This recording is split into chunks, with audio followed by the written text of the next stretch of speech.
Hello friends, అందరూ ఎలా ఉన్నారు? నేను మీ బుల్లెట్ నండి. చాలామంది ఆల్రెడీ షార్ట్ వీడియోలో చూసి వచ్చింటారు, కొంతమంది ఇప్పుడే thumbnail చూసి వచ్చింటారు. అసలు ఏం జరిగిందంటే, ముందుగా వచ్చేసి అందరికీ happy Bhogi and happy Sankranti to all. ముందుగా అయితే ఈ వీడియోని అందరికీ షేర్ చేయండి. ఎవరు ఇలాంటి రిస్క్లు అయితే పడకూడదు. అసలు ఏం జరిగిందో నేను క్లీన్గా ఎక్స్ప్లెయిన్ చేస్తా. ముందుగా అయితే ఈ వీడియోని అందరికీ షేర్ చేయండి. ఎవరికి ఇలా కాకూడదు. ఎలాంటే చాలా మందికి నాలెడ్జ్ లేని వాళ్ళు ఉంటారు. నేనెంతో నా వరకు ఉన్నదంతా నేనైతే డీల్ చేసేసుకున్నా.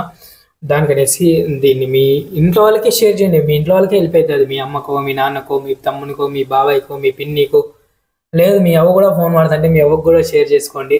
కనీసం మనం చెప్పలేకపోయినా, ఇప్పుడు నేను సైడ్లో వీడియో పేస్ట్ చేశాను. ఆ వీడియో చూసి వాళ్ళు మొక్కమన్నా గుర్తుపెడతారు కనీసము. సో ఇలా ఎవరికి జరగకూడదు.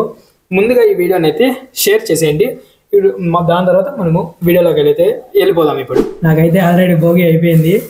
ఆ భోగి ఏమో కాదు, మీరు ఆల్రెడీ కాలర్ ట్యూన్ వినింటారు, కానీ ఇంకొకసారి నేను ప్లే చేస్తాను, మీరు ఒకసారి వినేసేయండి.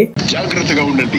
ఒకవేళ మీకు తెలియని నెంబర్స్ నుండి SIM deactivation, electricity disconnection, KYC updates లేదా మీ బంధువులు జబ్బు పడ్డారని, అరెస్ట్ అయ్యారని కాల్స్ లేదా మెసేజెస్ వస్తే తొందరపడి స్పందించకండి. వాళ్ళు సైబర్ నేరగాళ్లు కావచ్చు. ఇలాంటి సంఘటనలు జరిగిన వెంటనే నేషనల్ సైబర్ హెల్ప్ లైన్ 1930 కి రిపోర్ట్ చేయండి. ప్రజా ప్రయోజనార్థం జారీ చేసిన వారు హోం మంత్రిత్వ శాఖ. విన్నారు కదా, డైలీ ఇంటానే ఉన్నాం లేరా బాబు, మళ్ళీ ఏంటి ప్లే చేస్తాం అంటున్నారా? అసలు ఏమైంది అనేది చెప్తాను. ఇప్పుడు మీరు కాలర్ టోన్లో విన్నారు కదా, ఆల్రెడీ సేమ్ అలానే జరిగింది నాకు కూడా. కాల్ ఎలా వచ్చిందంటే, నాకు ఈ కాల్ వచ్చింది ఎప్పుడు అంటే, ఈరోజు డేట్ వచ్చేసరికి 13వ తారీఖు, నాకు కాల్ వచ్చేసి 12వ తారీఖు వచ్చింది. పొద్దున్నే నిన్న చాలా లేట్గా లేచిన, 10 గంటల్లో ఫోన్ తీసుకొని బయటకు వస్తే నాకు ఈ ఫోన్ వచ్చింది. అది ఫోన్ కూడా ఏదో ఒకసారి చెక్ చేసి చెప్తాను. నేను ఇంటర్నేషనల్ కాల్ అనేసి నాకు నేమ్ కార్డుతో అయితే ఫోన్ వచ్చింది. నేను అది ఫోన్ నెంబర్ని కూడా ఇప్పుడు పైన డిస్ప్లే చేస్తాను, ఒకసారి చూసుకోండి. నేను ఈ వీడియో చేసేదానికి కారణం ఏమంటే, అసలు నేను ఎక్స్పెక్ట్ చేయలేదు. లాస్ట్లో నాకు డౌట్, నాకు అంటే వీడియో కాల్ అనగానే డౌట్ వచ్చేసింది. కానీ నేను లాస్ట్ వరకు నేను మనతో మాట్లాడుతూనే ఉన్నా, ఏమేమి అడుగుతాడు ఏమి అనేసి. నేను ఏమైపోయిందంటే, ఫస్ట్ అది ఇంటర్నేషనల్ కాల్ అన్నాను కదా, దాంట్లో నేను డౌట్ వచ్చేసి మధ్యలో వాడు సమ్ పాయింట్స్ చెప్పినాడు. మీరు ముంబై పోలీస్ స్టేషన్లో కంప్లైంట్ ఇవ్వాలా, ఇలా ఇవ్వండి అని సమ్ ఇది కూడా ఇచ్చినాడు. నేను బుక్ పేపర్ తీసుకొని రాసుకోండి నేను చెప్పేవన్నీ అన్నాడు. నేనైతే అన్నీ రాసుకొని కంప్లైంట్ ఇద్దాం అనుకున్నాను. లాస్ట్లో వాడే నేనే ముంబై పోలీసులకి కలుపుతాను సార్, మీరు మాట్లాడేసి మీ కేసుని క్లారిఫై చేసుకోండి అన్నాడు. దానికి ముందు ఏమన్నాడంటే, నాతో మీరు ముంబైకి రావడానికి వీలవుతుందా అన్నారు. నేను వచ్చేసి లేదు, నేను బెంగళూరుకి ఒక 100 కిలోమీటర్ల యువతల ఆంధ్రప్రదేశ్లో ఉన్నాను, నేను ఈతో నుంచి అంత దూరం రాలేను అని చెప్పేశాను. సరేలేండి సార్, నేను ఇట్లా కేసు ఎలా సాల్వ్ చేయాలా అంటే, మీరు ఆన్లైన్లో కంప్లైంట్ ఎలా ఇవ్వాలా అని కొన్ని పాయింట్స్ చెప్తాను, మీరు రాసుకోండి అని చెప్పినాడు. అవన్నీ వాటి ఏదేదో చెప్పలేండి, ఏదో GAT నంబరు, ప్లేసు, నీ పైన ఇట్లా ఫోన్ నంబర్ నీ ఆధార్ పైన రిజిస్టర్ అయింది అని చెప్పినాడు. నేను సరే అని చెప్పి, ఇంకా అంటే వాడు నాతో చాలా బాగా మాట్లాడినాడు. అది ఎట్లయిపోయిందంటే, వశీకరణ విద్య అంటారు కదా, ఆ టైప్గా వాడు నాతో బాగా మాట్లాడినాడు. నేను రియల్ అని ఎందుకు అనుకున్నా అంటే, అసలు ఈ వాడు ఏ విషయం పైన కాల్ చేసినాడు. మీరు ఇందాకే వింటారు కదా, అదే ఫోన్ కాల్ ముందు మీరు మీ సిమ్ బ్లాక్ అయినట్టు, లేదంటే ఎలక్ట్రిసిటీ బిల్ పే చేయనట్లు, లేదంటే మీ రిలేటివ్స్ వాళ్ళు ఎవరన్నా చనిపోయినట్లు అలా కాల్ చేస్తారని. నాకు ఏ విధంగా వచ్చిందంటే ఫోన్ కాల్, మీ సిమ్ బ్లాక్ అయిపోతుంది అని వాళ్ళు కాల్ చేసినారు. నేను మీకు హెల్ప్ కావాలంటే 5వ నంబర్ ప్రెస్ చేయమన్నారు. నేను 5వ నంబర్ ప్రెస్ చేసేసి నేను మాట్లాడుకుంటూ వచ్చిన. నేను 5వ నంబర్ ప్రెస్ చేయడానికి కారణం ఏమంటే, నేను సిగ్నల్ రాకున్నప్పుడు జియో టు ఎయిర్టెల్ నుంచి జియోకి అలా సిగ్నల్ చేంజ్ చేస్తూనే ఉంటాను నెట్వర్క్ని. అట్లా వేసి ఒకసారి నేను పోయినప్పుడు ఇట్లా ఎక్కువ పోర్ట్ చేపియద్దు, సిమ్ బ్లాక్ అయ్యే ఛాన్సెస్ ఉన్నాయి అని అక్కడ గొడుగు వేసుకొని కూర్చుంటారు కదా మన హిందూపూర్లో చర్చి ముందర, వాళ్ళు చెప్పిండ్రి. నేను దానికనేసి ఏమన్నా నిజంగానే దాదాపు నేను ఇప్పటికే 5 నుంచి 6 సార్లు ఏమో పోర్ట్ చేయించాను ఆ నంబర్ని.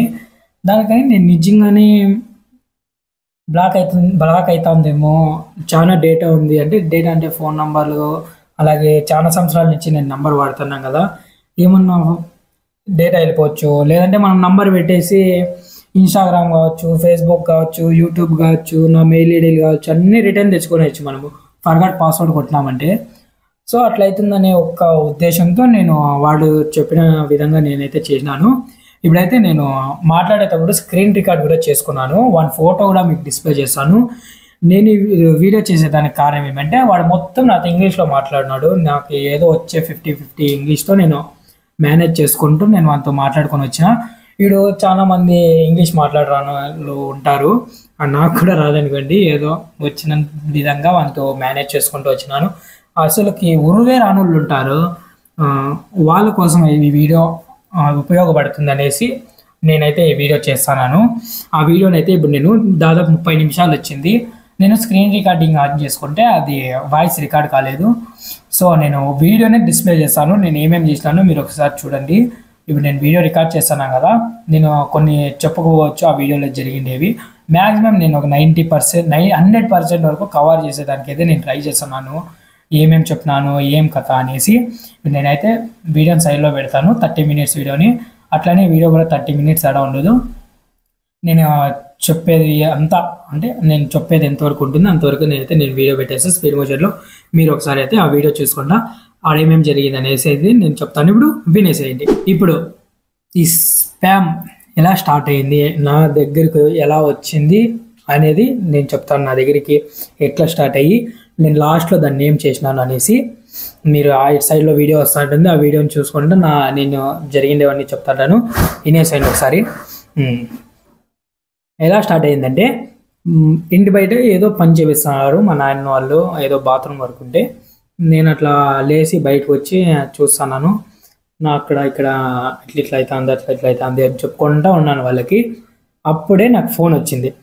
చూసిన నాది ఫోన్లో చూపించింది ఆల్రెడీ, నేను అది ఆన్ చేసుకున్నాను. స్పామ్ మెసేజెస్ అన్ని బ్లాక్ చేసేయి, కాల్స్ అన్ని బ్లాక్ చేసేయని. అయినా నాకు ఆ ఫోన్ కాల్ అయితే వచ్చింది. చూస్తా అన్నాను, వచ్చింది. ఫోన్ లిఫ్ట్ చేసిన, మామూలుగా లిఫ్ట్ చేయను. నాకు అట్లా ఫోన్లు వస్తే అంటే ఒక్కొక్కసారి మాట్లాడే వాళ్ళు వస్తారు, ఒక్కొక్కసారి ఇట్లా ఎయిర్టెల్ని రీఛార్జ్ అయిపోయింది అట్లా అయిపోయింది అనేసి చెప్తా అంటారు.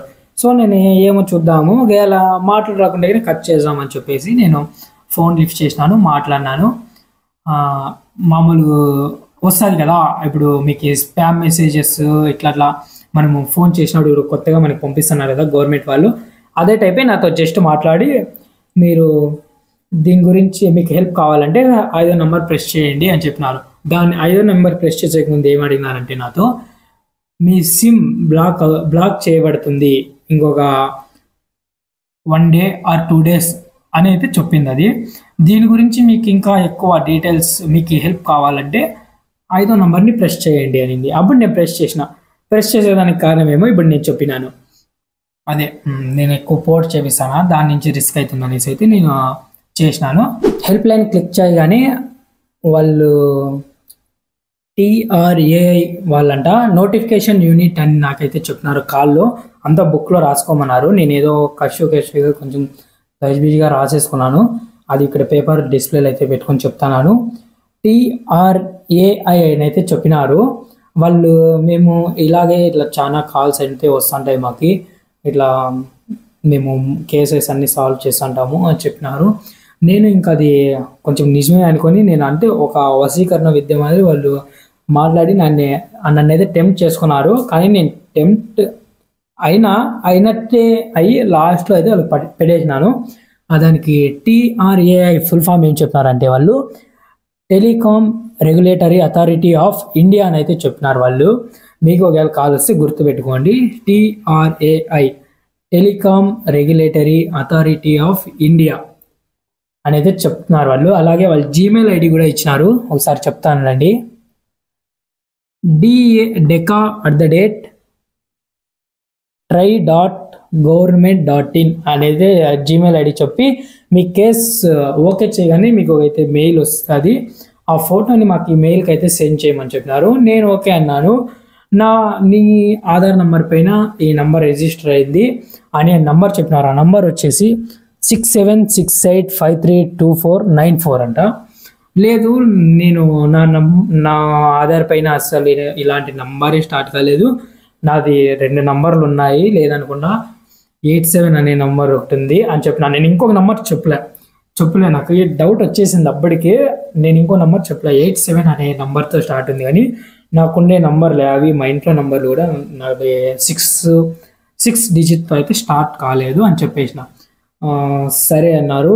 ఇట్లా వాడు మాట్లాడినారు కొంచెంసేపు. ఇట్లా సార్, అవునా సార్, మీరు ఏమైనా ముంబైకి రావడానికి వీలవుతుందా అన్నారు. లేదు సార్ అని చెప్పినాను.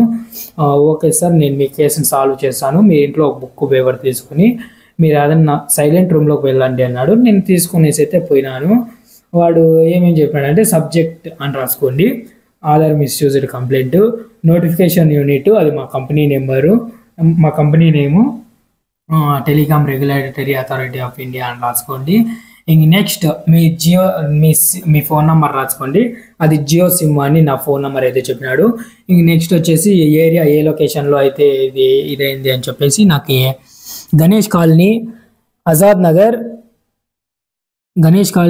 నగర్ అథరిస్ట్ ముంబై అని చెప్పి పిన్ కోడ్ కూడా చెప్పినారు, 400059 అంట.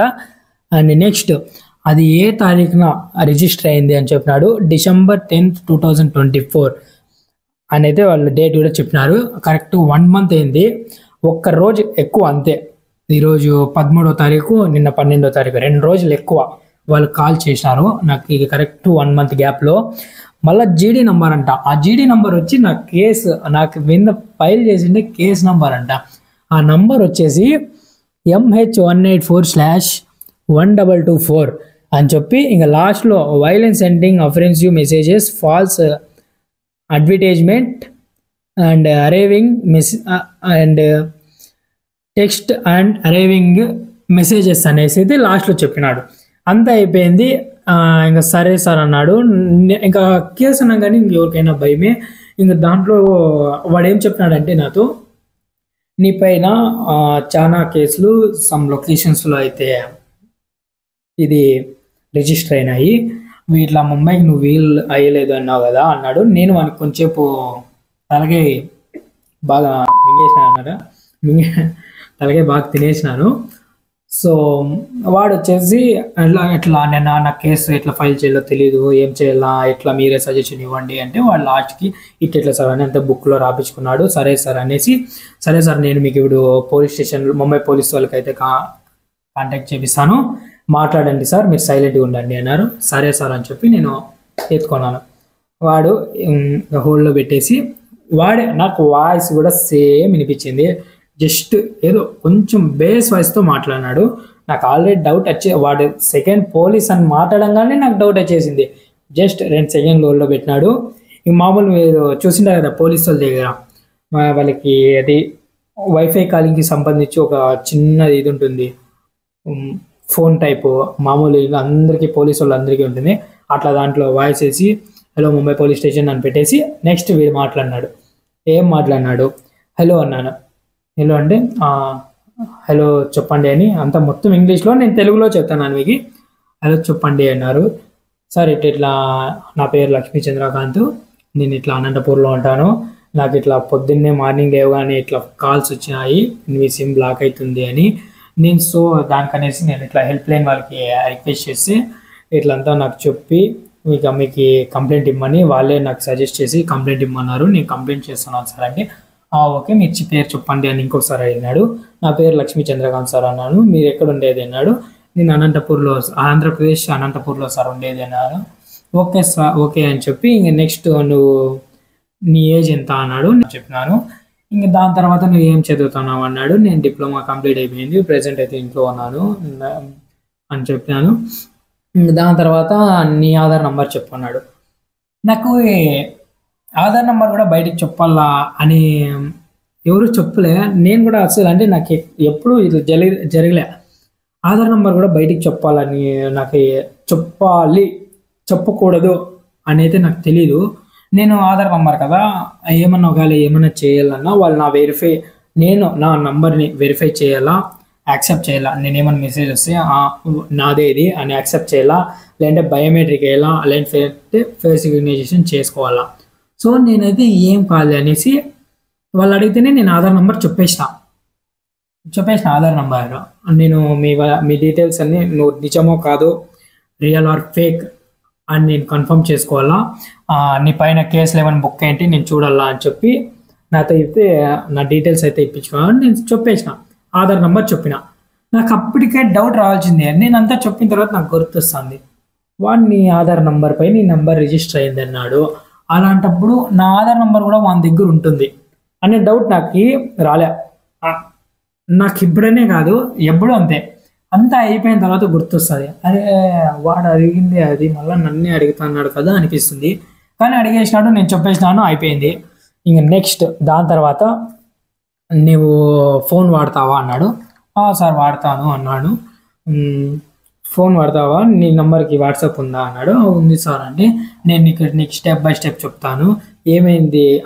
దీనికి ముందు ఏం జరిగిందంటే, సరే మీ కేసు ఏం చెప్పండి అన్నాడు. నేను ఇందాక చెప్పినాను కదా, Aadhaar ID misused complaint GD number, my Jio phone number, ఇవన్నీ వాళ్ళకి ఎక్స్ప్లెయిన్ చేసినాను. ఓకే అని చెప్పేసి మీకు వాట్సాప్ ఉందా ఈ నెంబర్కి అన్నాడు. ఉంది సార్ అని చెప్పిన. వాడు వాట్సాప్ చేసినాడు. ఆ వాట్సాప్ నంబర్ కూడా ఇప్పుడు నేను పైన పెడతాను. అలాగే వాళ్ళ పోలీస్ వాళ్ళ లోగో కూడా ఇప్పుడు నేను ఇటు పైన మెన్షన్ చేస్తాను, గుర్తుపెట్టుకోండి.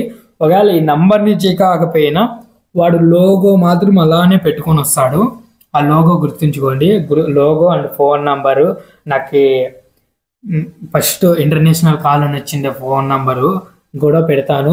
ఆ ఇంటర్నేషనల్ నార్మల్ కాల్లో మాట్లాడినాడు, వాయిస్ రికార్డ్ అయింది, కానీ దాంట్లో ఏం ఎక్కువ లేదు. ఇది మెయిన్. వన్ ఫోటో కూడా డిస్ప్లే చేస్తా చూడండి. మీరు ఒకవేళ వన్ ఫోన్ నెంబర్ చేంజ్ చేసినా, లోగో చేంజ్ చేసినా, వన్ ఫేస్ అయితే అదే ఉంటుంది. లేదు ఒకవేళ వన్ ఫేస్ వెళ్ళిపోయినా కానీ లోగో సేమ్ ఉంటుంది. లేదంటే ఆ లోగో లేదంటే నంబర్ సేమ్ ఉంటుంది. దీంట్లో ఒకటి కాకుంటే ఒకటి జిగ్జాగ్ టైపు ఏదో ఒకటి సేమ్ ఉంటుంది. మీరైతే ఒకసారి చూడండి. ముందుగా అయితే ఇది ఎవరికి ఇలా కాకూడదు కాబట్టి ఈ వీడియోని అయితే మన హిందూపూర్ ఏరియా వాళ్ళకి, లేదంటే అందరికీ, నేను హిందూపూర్ కాబట్టి సో మన హిందూపూర్ వాళ్ళందరికీ చేయాలా. సో హిందూపూర్ వాళ్ళందరికీ అయితే షేర్ చేయాలి. అలాగే మీ ఇంట్లో కనీసం ఎక్కువ తెలియకుండా ఉంటారు కదా, వాళ్ళకి షేర్ చేసి చూడండి అని చెప్పండి. వీడియోని అయితే ఇలా అయింది. ఏమైంది దాని తర్వాత వాడు ఎస్ అని చెప్పినాడు. నా డీటెయిల్స్ అడిగినాడు, వాట్సాప్లో పెట్టమన్నాడు. నా పేరు అడిగినాడు, పెట్టినా. మా నాన్న పేరు అడిగినాడు, పెట్టినా. మా నాన్న పేరు అడిగినాడు, పెట్టినా. ఆధార్ నెంబర్ అడిగినాడు, పెట్టి వెంటనే డిలీట్ ఫర్ ఎవరీ వన్ కొట్టేసిన నేను. అంతా అయిపోయింది. వాడు ఓకే అన్నాడు. వీడియో కాల్ ఎత్తినా, మీరు చూస్తున్నారు పక్కలో ఆల్రెడీ వీడియో కాల్ ఎత్తి నేను మాట్లాడి వానికి సెండ్ చేసి వాడు ఓకే అని వెంటనే డిలీట్ ఫర్ ఎవరీ వన్ కొట్టేసిన నేను. కొట్టేసిన తర్వాత ఇంకా మాట్లాడుతున్నాను. ఓకే మిస్టర్ లక్ష్మీ చంద్రకాంత్, ఇప్పుడు మీరు ఇట్లా అంటున్నారు కదా, మీరేం చేయలేదని. సో ఇప్పుడు నేను నీ యొక్క వీడియో ఎవిడెన్స్ నాకైతే కావాలా. మీరు ఇప్పుడు క్లీన్గా చెప్పండి, తడబడకూడదు, క్లీన్గా చెప్పండి. నేను ఈ ఎవిడెన్స్ అంతా మీకు నేను కోర్టులో అయితే సబ్మిట్ చేస్తాను, మీ మీద కేసులన్నీ రిమూవ్ చేస్తాను అని చెప్పాడు. ఓకే సార్ అని చెప్పేసినాను. ఇది మొత్తం ఇంగ్లీష్లోనే జరిగినది, మీకు తెలుగులో అర్థమయ్యే దానికోసం చెప్తాను. ఓకే సార్ అని చెప్పేసి నేను మాట్లాడుతున్నా. వాడిని వీడియో బ్లాక్ చేసేసినాడు, నేను బ్లాక్ చేసేసుకున్నా. మళ్ళీ వెంటనే ఏం నువ్వు వీడియో ఆర్పేసుకుంటున్నావు, ఆన్ చేసుకో అని చెప్పి వాడు వీడియో కాల్ ఆన్ చేసినాడు. నేను వీడియో కాల్ ఆన్ చేసిన. ఆన్ చేసి నువ్వే కదా చెప్పింది నువ్వు వీడియో ఆర్పేసినావు, నువ్వు ఏదో ఇంటర్వ్యూ కావాలన్నావు అంటే, నేను వీడియో ఆర్పేసుకుంటా, నువ్వు వీడియో ఆర్పేయకూడదు, నువ్వు వీడియో ఆన్ చేసుకునే చెప్పాలా అన్నాడు. సరే అని చెప్పేసి నేను చెప్తాను కదా, చాలా ఇదైపోయింది అది. అంటే ఎవరికైనా అంటే ఆల్రెడీ నాకు ముందుగానే వచ్చేసింది అది, నీ సిమ్ బ్లాక్ అయ్యే ఛాన్సెస్ ఉంది ఇట్లా ఎక్కువ చేసుకుంటే అన్నారు అని. నేను దానికని నేను నిజమేనేమో అనుకొని మాట్లాడుతున్నాను.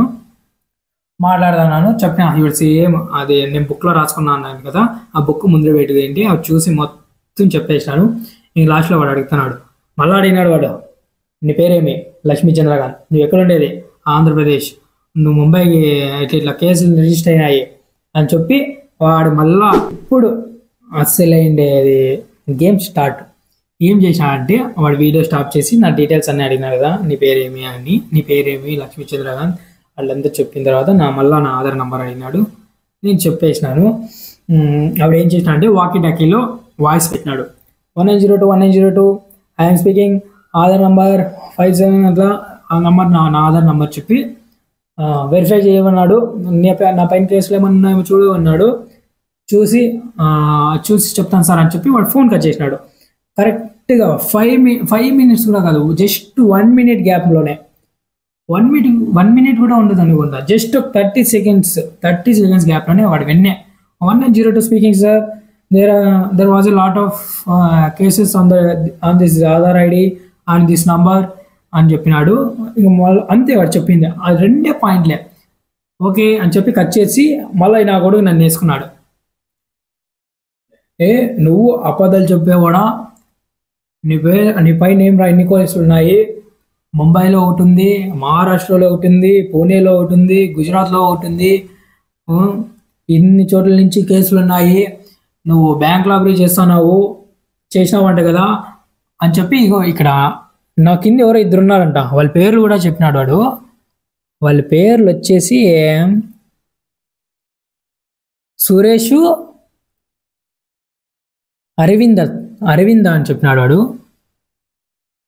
సురేష్ ఎవరు అరవింద అభినాథ్, అదే నేను సెకండ్ పేరు సరిగ్గా రాసుకోలేదు, అరవింద అభినాథ్ అన్ని కింద ఉన్నారు. వాళ్ళు ఒప్పుకోలేసినారు అప్పుడే, నువ్వేమి మా కింద నువ్వు వాడు ఉన్నాడు అని చెప్పి ఒప్పుకున్నారు, నువ్వేంది నాతో అబద్ధాలు చెప్తున్నావు, తమాషా చేస్తున్నావా అని మాట్లాడినాడు. నేను అంతప్పుడు సిల్లిగా మాట్లాడినా. ఎట్లా మాట్లాడినా అంటే, నేనేంటి గప్ప నీకు అబద్ధాలు చెప్తాను, నేను యాడో ఆంధ్రప్రదేశ్లో ఉంటే నీ ముంబైకి నేను ఏంటికి వస్తాను, నీ ముంబైకి నేను ఒకసారి కూడా విజిట్ కాలేదు, నేను అసలు నా పైన ఏ కేసులు ఇది కాలేదు, నేను ఏం చేయలేదు, నేను గత 25 సంవత్సరాల నుంచి నేను హిందూపూర్లోనే ఉండేది, అనంతపూర్లోనే హిందూపూర్ అనే ఏరియాలోనే ఉన్నాను నేను అని చెప్పినాను, హిందూపూర్ అనే ఊర్లో ఉన్నాను అని చెప్పినాను. వాడు దొంగ కూడా ఆల్రెడీ చెప్పినాడు నా పైన SBIలోను, కెనరాలోను, మహీంద్రా బ్యాంక్లోను, ఇట్లా 6 బ్యాంకుల్లోను, వాడు అన్ని ఒక 5 బ్యాంక్ పేర్లు చెప్తున్నాడు. వాడు ఒక 5 బ్యాంక్ పేర్లు చెప్తున్నాడు. ఇన్ని బ్యాంకులో నువ్వు డబ్బులు కొట్టేసినావు, మొత్తం బ్యాంకులు అన్ని కలిపి 10 కోట్లు కొట్టేసినావు, ఏడు పెట్టినావు నువ్వు అంటాడు. ఏడు పెట్టుకున్నావు స్వామి, నేను ముంబై ఒకసారి కూడా రాలేదప్పా, నేను 25 సంవత్సరాల నుంచి ఇదే ఉన్నాను, యాడికి కదలకుండా ముంబై నేను ఇంతవరకు ఒకసారి కూడా విజిట్ చేయలేదు సార్ అని చెప్తే, వాడు మీ కూడా నీ కింద ఉండేవాళ్ళు సురేష్ వీళ్ళంతా ఓకే చేసినారు, నువ్వు కూడా సస్పెక్టే అని, నువ్వు కూడా 10 కోట్లు దిగిపోయినావు అని చెప్తున్నాడు వాడు. అని వాడు అట్లే మాట్లాడుతున్నాడు, ఇలాగే మాట్లాడుతున్నాడు. ఇది 10 కోట్లు తీసుకున్నావు అని చెప్తున్నాడు. ఎక్కడ ఉండేది నువ్వు చెప్పు, వస్తాము అది ఇది అని. లేదు సార్, నేను ఇంటికి తీసుకుంటాను, నేను ఇంతవరకు ముంబైకి అడుగులు కూడా పెట్టలేదు, ఎందుకు తీసుకుంటాను సార్, నేను ఇంటికి వచ్చినాను సార్, నేను అసలు నా పైన ఏంది సార్ ఇవన్నీ అని చెప్పా. వాళ్ళు ఇంకా రైజ్ అయిపోతున్నాడు, ఓవర్ బిల్డప్ ఇచ్చేసుకుంటా లేస్తున్నాడు ఊరికే పైకి. సరే అని చెప్పేసి ఇంకా మాట్లాడుకుంటా, ఇంకా లాస్ట్లో ఏమైందంటే ఇది సేమ్ అంతా మళ్ళీ ఇంకోసారి ఆధార్ నంబరు, నా నేము, నేనేం చదువుతున్నా, ఎక్కడుంటా, నా ఏరియా ఏమి, నీ ఆధార్లో ఉండే డీటెయిల్స్ అంతా సేమా, ఒరిజినలా, నువ్వు ఈడైనా ఉండేది అన్నాడు. ఎస్ సార్ నేను ఈడే ఉండేది అని చెప్పినాను. ఓకే అన్నారు. నేను ఆటికి ఇప్పుడు కూడా కొంచెం భయం వేస్తుంది. అంటే వాడు అడిగిన విండే నేను ఆధార్ ఫోటో కూడా సెండ్ చేసిన, ఫోటో కూడా సెండ్ చేయకూడదంట, స్కానర్ నుంచి ఏమన్నా కావచ్చున్నాడంట. నాకు వాడు మళ్ళీ అప్పుడు అడిగినాడు, స్టార్టింగ్లో ఏమన్నాడంటే, నీ ఆధార్ నువ్వు ఎక్కడైనా ఇచ్చినావా అన్నాడు. నేను అంతా ఆలోచించుకున్నా, సార్ నేను లేదు సార్ అన్నాను. లేదు సార్ అంటే, బాగా గుర్తు తెచ్చుకో, ఎక్కడన్నా బ్యాంకుల్లో కానీ ఎక్కడన్నా అట్లా ఇచ్చిన, బ్యాంకుల్లో అరే ఏదన్నా అప్లై చేసే దాంట్లోకి అట్లా ఇచ్చినావంటే, సార్ అట్లా దాంట్లోకి అయితే ఇచ్చినాను. నేను రీసెంట్గానే నేను పిఎంకి ప్రధానమంత్రి యోజన పరివార్లో నేను ఎలక్ట్రీషియన్ కోర్స్ తీసుకుంటాను. దాంట్లో అయితే రీసెంట్గానే మాకు బయట నుంచి ఒక ఇన్విజిలేటర్ సార్ వచ్చినారు. వాళ్ళకి ఆధార్తో ఫోటో కావాలా అంటే, నేను అటెండెన్స్ కోసం ఆధార్ నుంచి మాకు ఇలా పట్టుకొని ఫోటో తెప్పించుకున్నాడు. దాంట్లో ఇచ్చినాను సార్ నేను, అది అటెండెన్స్ కోసం అంటే, అవునా అని చెప్పినాడు. "ఆ, అవును సార్" అని చెప్పినాను. సరే అని చెప్పి మళ్ళా అట్లా ల్యాగ్ కొట్టేసి మళ్ళా ఇంకోసారి డీటెయిల్స్ అడిగి అట్లా ఊరికే అట్లా టప టప టప టప అని ఇట్లా ఏళ్ళు ఇట్లా ఆ కంప్యూటర్లో టైప్ చేసాను, ఇట్లా ఇట్లా కొడుతున్నాడు, సౌండ్ వినిపిస్తుండే. సరే అని చెప్పి ఇంకా లాస్ట్కి ఏమైందంటే వాడు ఎక్కడ దొరికిపోయినాడంటే, ఎంత పోలీస్ అయినంత మాత్రము Aadhaar number okay, phone number okay, ఇంట్లో వాళ్ళ డీటెయిల్స్ ఓకే, నా డీటెయిల్స్ ఓకే, నా ఫ్యామిలీ డీటెయిల్స్ కూడా అడిగినాడు వాడు. అప్పటికి నేనేం డౌట్ పడలే. వాడు దొరికిండేది ఎక్కడ దొరికినాడంటే, నీకు బ్యాంక్ అకౌంట్ ఉందా అన్నాడు. లేదు సార్ అని చెప్పిన నేను. వాడు బ్యాంక్ అకౌంట్ అంటేనే లేదు సార్ అని చెప్పిన. "ఉమ్, ఏంటి లేదు, ఫోన్ ఉందంటున్నావు కదా, బ్యాంక్ అకౌంట్ ఏంటికి లేదు" అని. "ఉంది నా లేదు సార్, ఫోన్ నా దగ్గర ఉంది, నేను బ్యాంక్ వాడలేదు" అంటే, నువ్వేమైనా పేమెంట్ చేయాలంటే ఎట్లా అంటే, "నేను యూపీఐ యాప్స్ అవి యూజ్ చేసేలేదు సార్, నాకు వాడి బ్యాంక్ అకౌంట్ డీటెయిల్స్ అడిగితే నాకు పిచ్చి వేసి ఈ నెంబర్ నేనే దొరికినారా వీళ్ళకి పొద్దున్నేళ్ళు కానీ ఇంకా నిద్రమత్తులో కూడా ఉన్నా నేనే దొరికినారా ఈ నాకు కానీ లేదు సార్ నా దగ్గర" అని చెప్పినాను. అప్పటికి ఇంట్లో మాట్లాడుతా ఉన్నాను. లేదు సార్ అని చెప్తే ఇంకా లాస్ట్కి ఉంటుంది అని చెప్పి సరేలే అని, నాది పోస్ట్ బ్యాంక్ ఉండే, నేను ఇట్లా పోస్ట్ బ్యాంక్ ఉంది సార్ అని చెప్తే, అవునా దాని పోస్ట్ బ్యాంక్ ఏం బ్యాంకు అని, ఏం మాట్లాడుతున్నావురా అట్లే ఇంగ్లీష్లోనే వాడతానే, ఏం మాట్లాడుతున్నావురా గవర్నమెంట్ ఎంప్లాయీ ఏంటి నీకేమి ఇండియా పోస్ట్ పేమెంట్ బ్యాంక్ తెలీదా అంటే, ఓహో okay okay post payments bank అంటాడు. అప్పుడు వాడు అది తిట్టిన తర్వాత అప్పుడు post payments bank okay okay అని చెప్పి, మీ బ్యాంక్ ఒక 4 డిజిట్స్ చెప్పు అని. నాకు అప్పుడు ఇంకా ఫుల్గా ఫ్లాష్ అయిపోయా. నేను చెప్పలేదు అని చెప్తే, ఏడి చెప్పలేదు, చెప్పాలా నేను వెరిఫై చేసుకోవాలా అనే, వెరిఫై లేదు లౌడా లేదు నేను చెప్పలేదు అంటే, వెరిఫై లేదు లౌడా లేదు చెప్పలేదు అని. ఏంది అట్లా మాట్లాడుతున్నావు, నువ్వు ముంబైకి రా పోలీస్ స్టేషన్కి మాట్లాడదాం మీతోవా అని. నేను వచ్చేలేదు, నేను ఆంధ్రప్రదేశ్లో ఉండేది, నేను ఏ కేసులు నా పైన లేవు, నేనేం చేయలేదు, 25 సంవత్సరాల నుంచి మా ఫ్యామిలీ 25 సంవత్సరాల నుంచి ఈడు ఉండేది, నేను ఇంతవరకు ఏది చేయలే, ఏమనైతే మళ్ళా చూసుకుందాము, నేనంతా ఈ కేసు గురించి ఒకవేళ నిజంగానే ఉంటే ఈ కేసు గురించి నేనంతా మా ఆంధ్రప్రదేశ్ హిందూపూర్లో నేను సాల్వ్ చేసుకుంటా, మళ్ళా చూసుకుందాము, ఓకే బాయ్ రా అని చెప్పేసి ఫోన్ కట్ చేసేసిన. ఇంకంతే, మళ్ళీ ఇంక నాకు ఫోన్ కూడా రాలేదు. నేను దానికి మధ్యలోనే వాడు వీడియో కాల్ చేసేటప్పుడు నేను చూస్తానే ఉన్నా. మా అమ్మకు మెసేజ్ చేసిన, అమ్మా ఇట్లా నాకు మన ఏరియా పోలీసుది నెంబర్ కావాలా అని మెసేజ్ పెట్టినా. మా అమ్మ చూసుకోలే. వాడు ఏం చెప్పినాడంటే, నువ్వు సైలెంట్ ఏరియాలో ఉండాలా, నీకు కొంచెం సౌండ్ వచ్చినా కానీ నువ్వు ముంబై పోలీస్ స్టేషన్కి రావాలా, నీకు ఫోన్లు వచ్చినా కానీ నువ్వు ఫోన్లు ఎత్తొద్దు, వెనకాల చూసుకో, నీకు సపరేట్ రూమ్ ఉంటే రూమ్లోకి పో, మీ ఇంట్లో ఎన్ని రూమ్లు ఉన్నాయి అని అడిగా. నేను 3 రూమ్స్ ఉన్నాయి ఇట్లా అంటే, సరే ఒక సపరేట్ రూమ్లోకి పో అని. లేదు సార్ నేను ఇట్లా ఎత్తుకొని, నేను చూడండి టాప్ ఆఫ్ నేను ఇంటి పైన ఉన్నాను అని వీడియో కాల్లో చూపిస్తే, సరే నాకేమన్నా చిన్న సౌండ్ వినిపించినా కానీ నేను ఫోన్ కట్ చేస్తాను అని చెప్పినాడు. సరే సార్ అని నేను ఇంకా మాట్లాడుకుంటూ ఉన్నాను. నాటికి చూస్తాను ఎవరో కొడుకన్నా ఫోన్ చేస్తాడేమో అనేసి, మా ఫ్రెండ్స్ వాళ్ళు ముందుగానే ఫోన్ చేస్తారు, రారా ఇక్కడ కూర్చుందామా అని. మాకు ఏం లొకేషన్ అనేది ఉందిలే, అక్కడికి పోయి మేము కూర్చొని మాట్లాడుకొని కూర్చుందాం రారా అని ఫోన్ చేస్తారు. అంత ఫ్రెండ్స్ అంతా కలిసి ఎవరు ఫోన్ చేస్తారా అని నేను ఏమంటే ఎవరు ఫోన్ చేసలే, అంతవరకు మాట్లాడుకోనండి. ఇంకా లాస్ట్ నేనే డీల్ చేసుకున్నాను. సో నాకైతే ఇలా జరిగింది, మీకు కూడా ఇలా జరగకూడదు అనుకుని నేనైతే ఈ వీడియో చేసినాను. నేను నాటికి ఏమనుకున్నానంటే, ఇప్పుడు నాకు జరిగినదంతా పోలీస్ స్టేషన్లో ఎత్తుకొని పోయి వీడియో చూపిద్దాము అనుకున్నాను.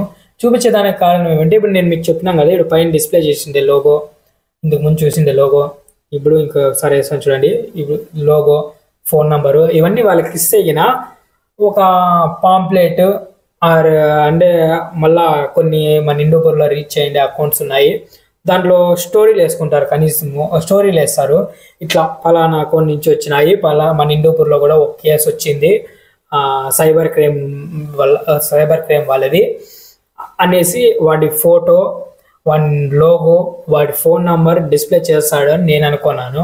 నాకైతే టైం కుదరక నేను వెళ్ళలేదు. వాటికి మా ఏరియా పోలీస్ ఏమన్నా వస్తే ఇద్దాం అనుకున్నాను. ఏరియా పోలీస్ కూడా కనపడలేదు. ఏం ఫెస్టివల్ జరుగుతాలే 2 రోజులు ఉంది, ఏమన్నా కనబడితే, లేదంటే అంతకీ కాలేదంటే పోయి నేనైతే ఇస్తాను దాన్ని, వాడి ఫోటో అట్లా పబ్లిష్ అయిపోతుంది అనేసి. సో నాకు జరిగింది అయితే ఇది. మీకు కూడా ఇలా జరగకూడదు అనేసి అయితే నేనైతే ఇది చేసుకున్నాను. మీరైతే ఆధార్ నంబర్ అడిగినా పెట్టద్దండి, ఫోన్ నంబర్ అడిగినా చెప్పకండి. మీకు ఇప్పుడు చెప్పినాం కదా, మీకు అందుకే ఒకవేళ డౌట్ వచ్చిందా, మీకు వాటికి ఏదో చేయాలనిపించిందా, మీ ఇంట్లో ఎవరన్నా చదివిండే వాళ్ళు ఎవరో ఒకరు ఉంటారు, వాళ్ళని ఒక్కొక్కసారి ఇట్లా వాడిని కొంచెం మ్యూట్లో వేసి ఇట్లా అని చెప్పి మన దగ్గర అయితే పరిష్కారం తీసుకోండి. లేదనుకో మాట్లాడండి, లిమిట్ దాటొద్దండి, మాట్లాడండి. ఫోన్ నంబర్ చెప్పండి, ఆధార్ నంబర్ అడిగినాడా బంద్ చేయండి వాడిని. అప్పటికే ఫోన్ నంబర్ అడిగినాడా ఓకే చెప్పండి, ఏం కాదు, నా వరకు ఏం కాదు. ఫోన్ నెంబర్ అడిగినట్టు చెప్పండి. ఆధార్ నంబర్ అని అడిగినప్పటికే మీరు ఫోన్ పెట్టరా కోదినా కొడుగా అని చెప్పేయండి. వద్దు, ఈ వీడియో చాలా మంచి ఇస్తారు. ఫోన్ పెట్టరా కోదినా కొడుగా అని చెప్పేసి, కోదినా కొడుకు కాకుండా మీ లాంగ్వేజ్లో ఒక మాస్ వార్నింగ్ అయితే ఇచ్చేసుకోండి. వానికి ఇంగ్లీష్ అర్థం కాకుండా ఏముంది, కానీ మీ మాస్ వార్నింగ్ ఒకటి అయితే ఇచ్చేసుకోండి. ఫైనల్గా అయితే వీడియో ఇది మళ్ళీ ఓవర్గా లెంత్ అయిపోతుంది, వద్దు. ఇప్పటికైతే ఈ వీడియో స్టాప్ చేస్తున్నాను. నాకు జరిగినది అయితే ఇది, మీకు జరగకూడదు అనే ఒక్క ఉద్దేశంతో నేనైతే ఈ వీడియో తీసినాను, ఇంకేం లేదు. లాస్ట్ వరకు చూసినందుకు థ్యాంక్ యూ. అలాగే ఇలా ఎవరికి జరగకూడదంటే ఈ వీడియోని అయితే మీకు అంటే నాలెడ్జ్ లేకుండా వాళ్ళు ఎవరో ఒకరు ఉంటారు ఇంట్లో. ఫర్ సపోజ్ మీ అమ్మాయి కావచ్చు, మీ నాన్నే కావచ్చు, ఇలాంటి మీ తమ్ముడే కావచ్చు, మీ పిన్ని మీ బాబాయ్ ఎవరో ఉండొచ్చు, వాళ్ళకి ఇలా జరగకూడదు. కాబట్టి వాళ్ళకైతే వీడియో షేర్ చేయండి, వాళ్ళకి టైం ఉన్నప్పుడు వీళ్ళు చూస్తారు. సో నాకు జరిగింది అయితే ఇది. Thank you for watching. నాకు జరిగినది అయితే ఇది, మీకు జరగకూడదు అనే ఒక్క ఉద్దేశంతో నేనైతే ఈ వీడియో తీసినాను. జాగ్రత్తగా ఉండండి.